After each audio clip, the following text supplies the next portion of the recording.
जय गुरु जी। माघ महात्म 15वां अध्याय।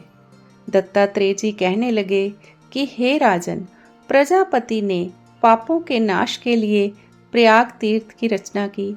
सफेद गंगा जी और काली यमुना जी के जल की धारा में स्नान का महात्म्य भली प्रकार सुनो।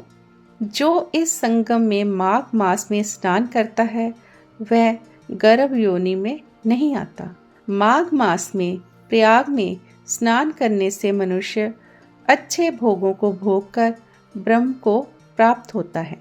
माघ मास तथा मकर के सूर्य में जो प्रयाग में स्नान करता है उसके पुण्यों की गिनती चित्रगुप्त भी नहीं कर सकता।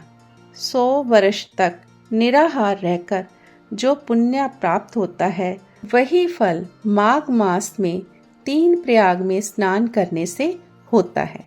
जो फल 100 वर्ष तक योगाभ्यास करने से मिलता है, जैसे सर्प पुरानी केंचुली को छोड़कर नया रूप ग्रहण कर लेता है, वैसे ही माघ मास में स्नान करने से मनुष्य पापों को छोड़कर स्वर्ग को प्राप्त होता है।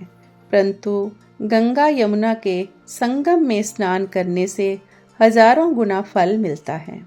हे राजन, जिसको अमृत कहा है वह है ये त्रिवेणी। ब्रह्मा, शिव, रुद्र, आदित्य, मरुतगण, गंधर्व, लोकपाल, यक्ष, गुहक, किन्नर, अनिमादि गुणों से सिद्ध तत्वज्ञानी ब्रह्माणी, पार्वती, लक्ष्मी, शची, नैनादिति, अदिति, संपूर्ण देव पत्नियां तथा नागों की स्त्रियां घृताची, मेनका, उर्वशी, रंभा, तिलोत्मा, अप्सरा गण और सब पितृ, मनुष्यगण, कलयुग में गुप्त और सतयुग में प्रत्यक्ष सब देवता माघ मास में स्नान करने के लिए आते हैं। इन दिनों माघ मास में प्रयाग में स्नान करने से जो फल मिलता है वह ईश्वर ही कह सकता है। मनुष्य में कहने की शक्ति नहीं है। हजारों अश्वमेघ यज्ञ करने से भी यह फल प्राप्त नहीं होता।